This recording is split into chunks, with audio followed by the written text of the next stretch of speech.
Chapter 16. They emerged from Holly's secret alleyways into a back street.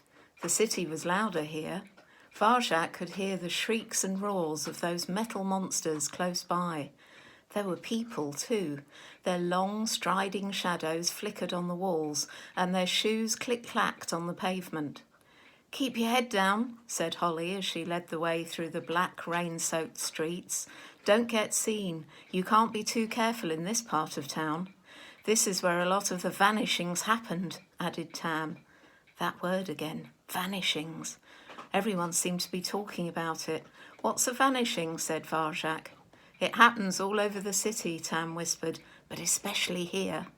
One day a cat's there, the next they're gone, with no trace, nothing, just gone, vanished." Her brown eyes closed in dread. "Some say it's her."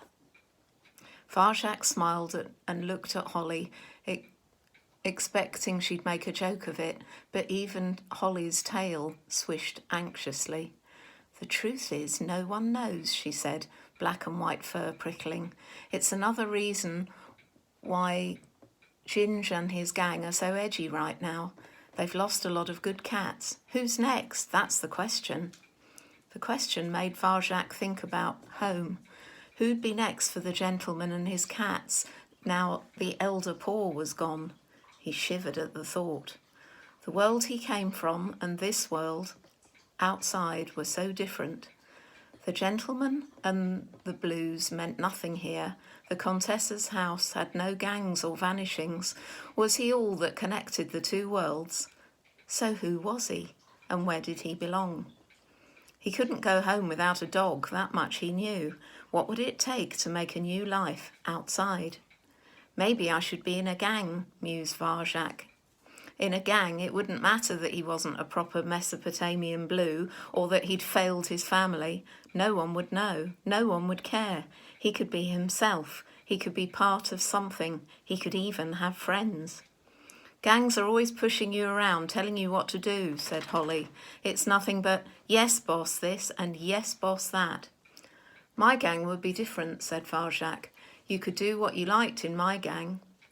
"And who's going to be in this gang with you?" "Well, there's you two and me. That's a start." "Sounds fun," said Tam. Holly laughed. "You think so? And what about the small problem that one of our gang doesn't have a clue what he's doing?" Varjak stopped and stood up straight. "There were 5 of them," he protested. "I don't mean that. I mean, well, everything you need to know to survive in the city."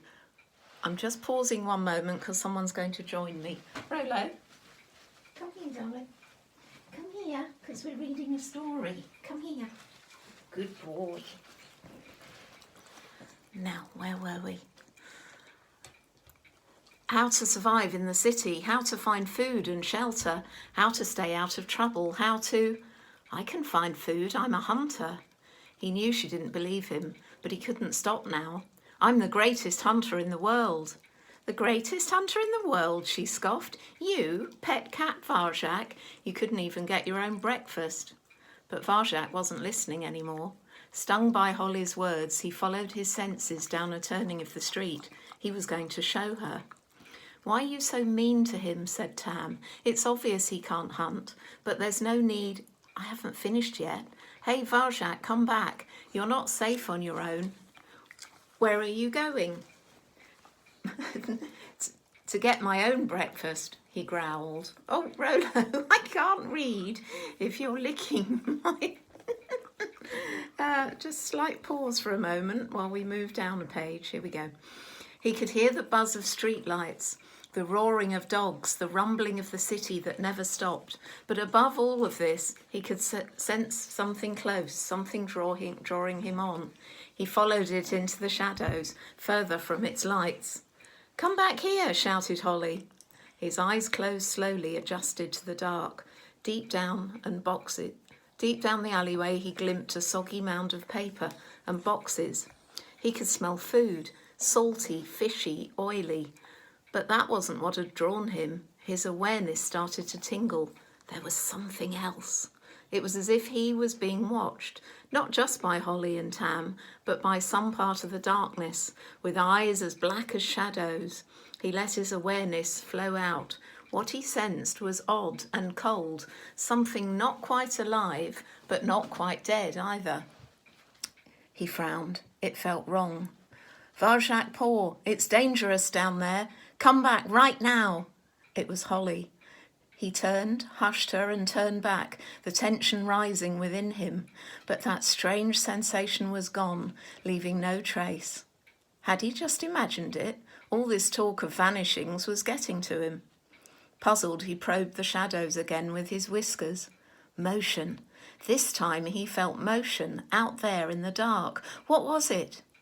Hidden behind the rubbish, something small and sleek was moving. A mouse. It was only a mouse. He let out the tension and grinned. That must have been it all along. Nothing more than a mouse, and very breakfast-sized mouse. So this is it, he told himself. Your big moment, your first prey. This is not a toy. This is not a dream. It's real and it's happening now. Don't move. Not till it's in range. Don't even breathe. Here it comes. I think it's safe. Hunting, the third skill. When you stalk your prey, you become your prey. Varshak's senses went out to it, tracing its tiniest movements, merging with it in his mind. The mouse came closer and closer. Crack! His paws shot out, slapped the mouse's head hard, stunned it, held it down, jaws closed round its neck, teeth sank in, the lethal bite. Varshak gasped. He had killed for real, and it was like killing a part of himself. I'm sorry, he thought, beginning to shake. I'm sorry, but I have to eat. Enough and no more. That is the way the world is made. He stooped and gently picked up the body, his first kill. He gave silent thanks and crunched into his breakfast. It was strange. On the outside, it looked and even smelled like the toy mouse back in the Contessa's house. But as soon as he bit into it, he knew this was something new. It tasted so different to anything he'd eaten before. Real food, fresh and warm. It satisfied him completely. Did you see that? Said Tam. Did you see the way he did it, Holly? Bam! It never had a chance. I saw it, said Holly. Wasn't it something, beamed Tam. Where did you learn to do that, Varjak? Will you teach me? Actually, he admitted, that was the first time. Holly nodded. I thought it might be. Still, I've seen worse, a lot worse, she winked. Maybe you're not as useless as you look, Mr. Paw. Varjak smiled. He'd never had to rely on people again. He was a hunter now. He had the third skill. Tam's nostrils twitched. What's that smell? She said. Varjak and Holly sniffed the air. The alley curved away into complete darkness, and that salty, fishy tang was coming from a place they couldn't see further down. The scent reminded Varjak of the gentleman's caviar, another thing he'd never have to eat. It smells great, said Tam. I'm going after it. I wouldn't, warned Holly. We're too near Ginger's turf. You don't want to risk it. Wait for the park. Tam licked her chops. At least it's not her territory. And it smells so good, Holly. There's no one else around. It'll be okay. Come on, Varjak. Let's eat. You really like that smell? He said. It's already dangerous here, said Holly. I'm not going any further. You killjoy, muttered Tam. Holly knows best. Holly always knows best. It's true, I do. Well, I bet there's nothing to eat in the park, said Tam. So there. She was right. The park had been picked clean already. They could find no food at all. They came away hungry, except for Varjak Paw. So I'm sorry about Rollo's slight interruptions, but I hope you all at Benjamin Adlard enjoyed that reading, and I look forward to hearing chapter 17. Bye for now.